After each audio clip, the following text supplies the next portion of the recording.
Hello friends, तो आज मैं बात करने वाला हूँ एक्सट्रैक्शन फिल्म की एंडिंग एक्सप्लेन के बारे में, क्योंकि इस फिल्म ने हमें एंड में थोड़ा कंफ्यूज कर दिया है, जहाँ पर लोग अब भी ये सोच रहे हैं कि क्या टाइलर फिल्म के एंड में जिंदा भी है या नहीं, और अगर वो जिंदा है तो स्विमिंग पूल के सीन में टाइलर को क्लियर तरीके से दिखाया क्यों नहीं गया और फिल्म को वहीं क्यों खत्म कर दिया गया। तो उन्हीं सभी बातों का जवाब मैं इस वीडियो में देने वाला हूँ। यानी डेफिनेटली ये वीडियो स्पॉइलर से भरी हुई है, जहाँ पर मेरी रिकमेंडेशन बस यही रहेगी कि आप पहले इस फिल्म को देख लीजिए, उसके बाद ही इस वीडियो को आगे कंटिन्यू कीजिएगा, ताकि आपके फिल्म देखने का एक्सपीरियंस इस वीडियो की वजह से खराब ना हो जाए। तो अब आगे बढ़ने से पहले एक छोटी सी रिक्वेस्ट कि अगर आपको मेरा एक काम जरा सा भी पसंद आता है तो मेरे इस वीडियो को लाइक करना बिल्कुल भी मत भूलिएगा, क्योंकि इससे मुझे मोटिवेशन मिलती है इस टाइप के कंटेंट को अपने इस चैनल पर कंटिन्यू रखने की। इसलिए लाइक तो बनता ही है, और अगर आप मेरे चैनल पर नए हैं तो मेरे चैनल को सब्सक्राइब भी कर लीजिए और लगे हाथ तो इस बेल आइकन को भी क्लिक कर दीजिएगा, ताकि मैं चैनल पर जब भी कोई नई वीडियो अपलोड करूँ आपको उसकी नोटिफिकेशन सबसे पहले मिले।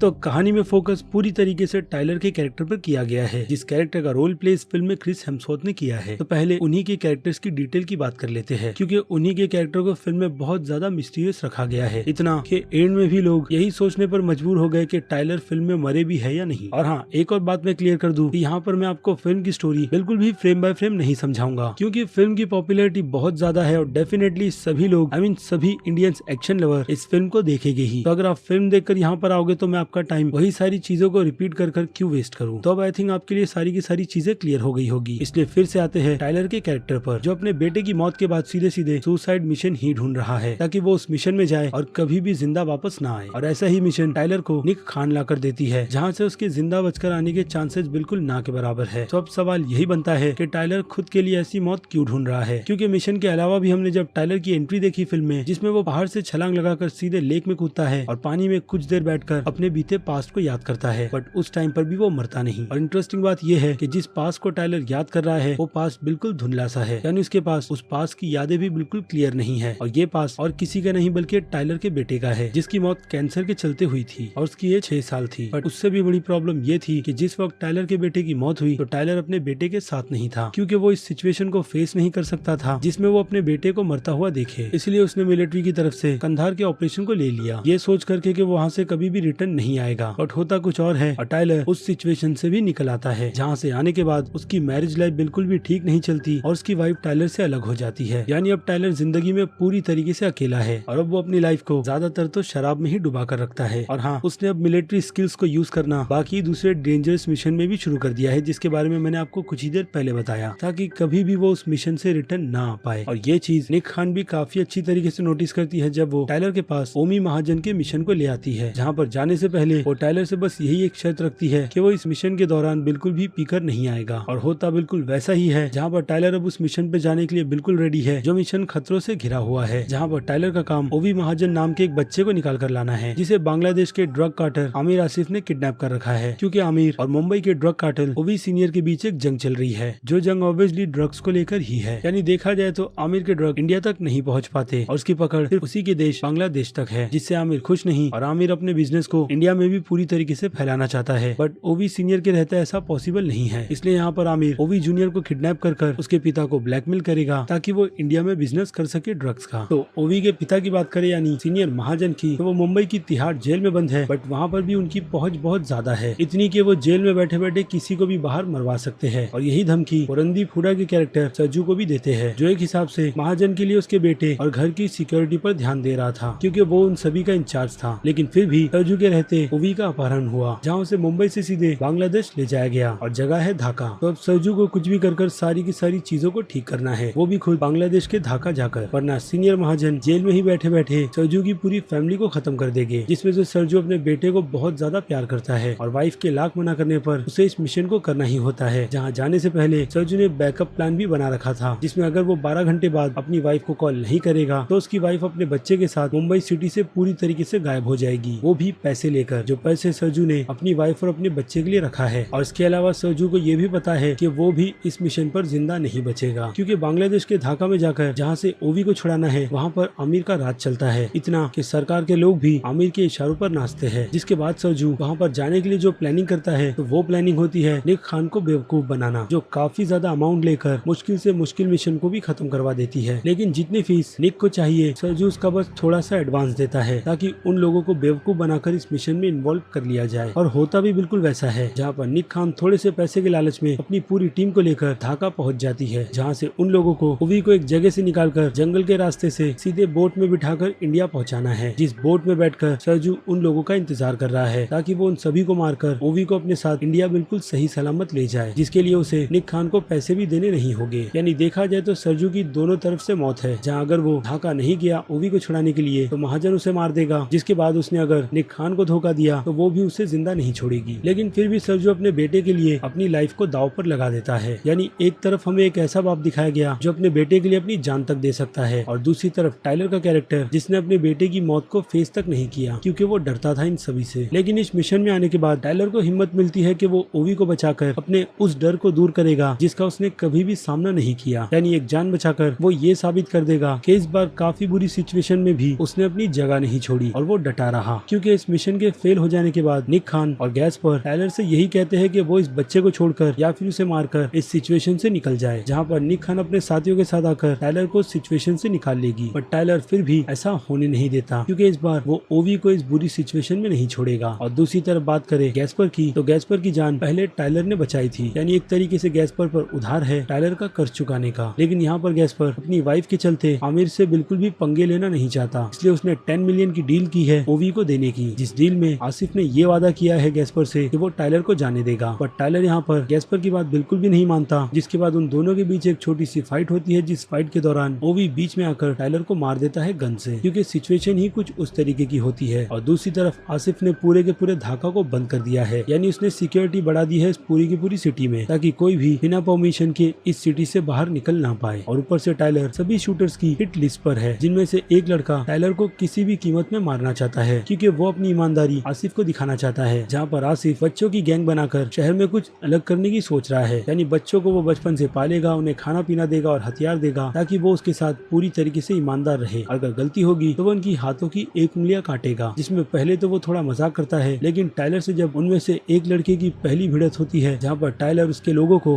उसके साथ में जो बच्चे होते हैं उन सभी को काफी आसानी से मारता है और वहाँ से चला जाता है, तो उस लड़के का ईगो हर्ट होता है। जिसके बाद वो अपने हाथ की एक उंगली काटकर आसिफ को यही कहता है कि उसे दूसरा मौका दिया जाए जिसमें वो बिल्कुल भी फेल नहीं होगा। तो अब यहाँ पर थोड़ा आगे बढ़ने से पहले एक छोटे से डाउट को भी क्लियर कर लेते हैं कि महाजन जब मुंबई का ड्रग कार्टर है तो उसके पास इतने पैसे नहीं है कि वो निक खान को देकर इस मिशन को काफी आसानी से पास करवा लेता। वेल तो जवाब है जी नहीं, क्योंकि महाजन के सारे अकाउंट को सीज कर दिया गया है, जिसके कारण से वो ज्यादा अमाउंट में पैसे कहीं पर भी ट्रांसफर नहीं कर सकता। और इसीलिए सरजू ने थोड़े अमाउंट देकर निक खान को बेवकूफ बनाया, जिसमें सरजू कुछ हद तक पास होता है निक खान के कुछ लोगों को मारकर। बट टाइलर की बात आती है तो हैंड टू हैंड कॉम्बैट से लेकर गन फाइट तक वो टाइलर के हाथों से ओवी को निकाल नहीं पाता, जिस फाइट के दौरान सरजू से लेकर टाइलर तक बहुत ज्यादा जख्मी हो जाते हैं। जिसके बाद निक खान टाइलर को कॉल कर सारी की सारी सिचुएशन समझाती है, जिसके बाद भी टाइलर अपनी ही जिद पर अड़ा हुआ होता है कि वो ढाका से ओवी को सही सलामत निकालेगा, भले से ही इस मिशन में उसे कुछ भी क्यों ना हो जाए। जिसके बाद निक खान ओवी को एक लोकेशन देती है ब्रिज की, जहाँ पर 2 चेक पोस्ट है, जिन्हें पार कर उसे बस उस ब्रिज के उस पार पहुँचना है, जहाँ पर एक हेलीकॉप्टर उसका वेट कर रहा है। जिसके बाद टाइलर सरजू से टीम अप करता है और उसे सारी की सारी सिचुएशन समझाता है कि किस तरीके से ओवी को इस सिचुएशन से निकाला जा सकता है। जिसके बाद सरजू भी उसके साथ होकर इस मिशन में लग जाता है और टाइलर पहले चेक पोस्ट पर सभी को डिस्ट्रैक्ट करता है और सरजू सीधे ब्रिज पर पहुंच जाता है। जिसके बाद हमें वहां पर काफी सारे फाइटिंग सीक्वेंस देखने मिलते हैं, जिस दौरान सरजू को खुद जनरल आकर स्नाइपर से मारते हैं, क्योंकि सारा का सारा मैटर उनके हाथों से निकलता जा रहा था और एक तरीके से वो आमिर के सामने बस डिसअपॉइंट ही हो रहे थे। लेकिन सरजू मरने से पहले टाइलर को अपनी मदद करने के लिए कहता है, यानी ब्रिज पर आने के लिए कहता है, जहाँ पर टाइलर जैसे तैसे पहुंच जाता है और उसकी भी हालत अब इतनी ज्यादा ठीक नहीं है और स्नाइपर उस पर भी मंडरा रहा है। जिसके बाद निक खान पुल के दूसरे साइड आती है और एक चॉपर भी, जिस चॉपर के को पायलट को जनरल स्नाइपर से मार देते हैं और चॉपर ब्रिज के बीचों बीच नहीं उतर पाता। जिसके बाद निक खान किसी न किसी तरीके से जनरल को ढूंढ लेती है और उन्हें ही स्नाइपर से मार देती है। और अब ब्रिज पर कुछ और आर्मी के लोग भी है जो अभी भी ओवी और टाइलर के पीछे पड़े हैं। जिसके बाद टाइलर ओवी को निक खान के साथ भेजता है और खुद ब्रिज पर खड़ा हो जाता है उन सभी को रोकने के लिए। फिर हम देखते हैं कि वही लड़का एकेएम से टाइलर की गर्दन पर गोली चलाता है, जो गोली टाइलर की गर्दन को छूकर निकलती है, जिसके बाद टाइलर ओवी को देखते हुए उस ब्रिज से नीचे गिर जाता है। लेकिन इस बार जब वो पानी में गिरता है तो उसके गिरने की पोजीशन बिल्कुल ऐसी होती है कि अब उसे कोई परवाह नहीं, यानी वो सीन में काफी ज्यादा रिलैक्स था। जिसके बाद ओवी फिर से अपने घर पहुंच जाता है और स्विमिंग पूल से निकलने के बाद ओवी की नजर टाइलर के कैरेक्टर पर पड़ती है, जो सही तरीके से हमें वहाँ पर दिखता नहीं है। यानी देखा जाए तो जैसा विजन टाइलर फिल्म के स्टार्ट में अपने बेटे को लेकर देखता है धुंधला सा, वैसा ही विजन अब ओवी भी देख रहा है। लेकिन फिल्म के एंड होने से पहले जब टाइलर मरने वाला होता है तो टाइलर को अपने बेटे का विजन बिल्कुल साफ साफ दिखाई देने लगता है, क्योंकि चीजें अब टाइलर के लिए बिल्कुल क्लियर थी। इसलिए टाइलर ने बिना कुछ सोचे अपनी जान गंवा दी उस मिशन में, और ये चीज निक फरा को बिल्कुल भी पसंद नहीं आई थी। जिसके बाद वो एक पार्टी अटेंड करती है और उस पार्टी में वो आमिर को काफी आसानी से मारकर वहाँ से चली जाती है, क्योंकि उसकी वजह से उन लोगों ने बहुत सारी मुसीबतें झेली और एक हिसाब से आमिर को मारकर निक फरा ने टाइलर का बदला भी ले लिया। तो अब ओवी के कैरेक्टर की बात करें तो ओवी भी अपनी लाइफ में बिल्कुल भी खुश नहीं था, क्योंकि उसके साथ उसके दोस्त सिर्फ मतलब के लिए ही थे और अपनी लाइफ में वो अपने पिता से भी उतना ज्यादा खुश नहीं था, क्योंकि जब भी उसके पिता उसके सामने आते तो वो बस यही सोचता कि आज उसके पिता ने किसी न किसी बच्चे को अनाथ किया ही होगा उसके पिता को मारकर, क्योंकि हर पल ओवी के पिता पर मौत का साया मंडराता रहता है, जिसके चलते आए दिन वो किसी न किसी को मारते ही रहते हैं। लेकिन टाइलर से मिलने के बाद ओवी का कनेक्शन टाइलर से बहुत ही ज्यादा जुड़ा था, जिसकी मौत के बाद अब ओवी को टाइलर के विजन आते हैं, बट धुंधले से। यानी एक तरीके से अब ओवी भी टाइलर जैसी सिचुएशन में ही फंसा है, जहाँ पर हम फिल्म के एंड में देखते हैं कि जब वो स्विमिंग पूल में छलांग लगाता है तो उसकी छलांग बिल्कुल टाइलर जैसी ही होती है और वो पानी में जाकर कुछ देर के लिए वैसे ही बैठता है ठीक टाइलर की तरह, ताकि वो टाइलर के विजन को बिल्कुल साफ साफ देख सके, जो उससे बिल्कुल भी क्लियर तरीके से नजर नहीं आते। लेकिन ओवी को ये पता है कि उसे अब अपनी लाइफ को किस तरीके से जीना है, यानी एक मकसद ओवी को यहाँ पर मिल चुका है, जो कि उसकी लाइफ को लेकर है, जिसे पहले तो वो काफी केयरलेस तरीके से लेकर जीता था, बट अब उसके लिए इन सभी चीजों की बहुत ज्यादा इंपॉर्टेंट है। तो ये हो गया फिल्म का पूरा प्लॉट। अब सबसे बड़े सवाल पर आए कि क्या फिल्म के एंड में टाइलर जिंदा बचा भी है या नहीं, तो जवाब है जी नहीं। फिल्म के एंड में टाइलर मारा गया है, जिसका रीजन अभी मैंने आपको एक्सप्लेन किया कि एंड में वो शख्स ओवी की एक इमेजिनेशन थी, और एक इंटरव्यू में खुद फिल्म के डायरेक्टर सैम ने भी ये बात कंफर्म की थी कि उन्होंने फिल्म का विजन बस एक ही कहानी को लेकर सोचा था और उसे ही ध्यान में रखकर इस फिल्म को बनाया भी गया है। यानी एक ही चैप्टर में पूरी फिल्म खत्म, क्योंकि टाइलर को जो इस मिशन पर भेजा गया वो उसके लिए एक फाइनल और आखिरी मिशन था, जहाँ से वो जिंदा बचकर आना नहीं चाहता था। और जिस सिचुएशन में उसे गोली लगी, आई मीन उसकी नेक को छू कर गई, वो आम लाइफ में देखो तो कोई आसान बात बिल्कुल भी नहीं है, क्योंकि अगर आम लाइफ में भी किसी गर्दन से गोली छूकर निकल जाती है और टाइम पर इलाज नहीं किया जाता तो ज्यादा ब्लड लॉस होने की वजह से उस शख्स की मौत हो जाती है, जो टाइलर के कैरेक्टर के साथ भी हुआ है। और अब जबकि डायरेक्टर ने ये बात कंफर्म कर दी है तो मुझे लगता है कि आपको इस पर कोई डाउट होना चाहिए। लेकिन यहाँ पर डायरेक्टर ने एक और बात भी बताई है कि उन्हें ये चीज अच्छी लगी कि जिस तरीके का एंड उन्होंने फिल्म में दिखाया उसे लेकर फैंस ने अपनी राय रखी है, जिस बारे में उन्होंने भी कुछ इसी तरीके से सोचा था कि अगर आप मानोगे तो टाइलर का कैरेक्टर मर गया है, और अगर नहीं तो 8 महीने बाद वो वहाँ पर ओवी को देखने आया था कि वो बिल्कुल ठीक ठाक है भी या नहीं, ताकि वो अपनी लाइफ को आगे काफी सुकून से कंटिन्यू कर सके। यानी दोनों ही केसेस में टाइलर को एक रिलीफ मिला, जिस टेंशन से वो सही तरीके से जी भी नहीं पा रहा था। वेल, तो ये है सिंपल से फिल्म एक्सट्रैक्शन की एंडिंग एक्सप्लेन, जहाँ पर मैंने आपको सभी कैरेक्टर्स के चलते इस फिल्म को समझाने की कोशिश की है, क्योंकि स्टार्ट में ही मैंने ये बात क्लियर कर दी थी कि फिल्म बहुत ज्यादा पॉपुलर है और डेफिनेटली आपको एक बार तो देखनी ही चाहिए, क्योंकि सीन बाय सीन इस फिल्म को एक्सप्लेन कर कोई मतलब नहीं बनने वाला था। तो अब आपकी क्या राय है इस फिल्म की एंडिंग को लेकर, उस बारे में मुझे कमेंट कर जरूर बताइएगा, और ये भी कि आपको मेरा एक काम कितना ज्यादा पसंद आया। और अगर आपको मेरा एक काम जरा सा भी पसंद आया है तो मेरे इस वीडियो को लाइक करना बिल्कुल भी मत भूलिएगा, और अगर आप मेरे चैनल पर नए हैं तो मेरे चैनल को सब्सक्राइब भी कर लीजिए, लगे तो उस बेल आइकन को भी क्लिक कर दीजिएगा, ताकि मैं चैनल पर जब भी कोई नई वीडियो अपलोड करूँ आपको उसकी नोटिफिकेशन सबसे पहले मिले। तो चलिए अब मिलते हैं आपसे अगले वीडियो में। Till then bye.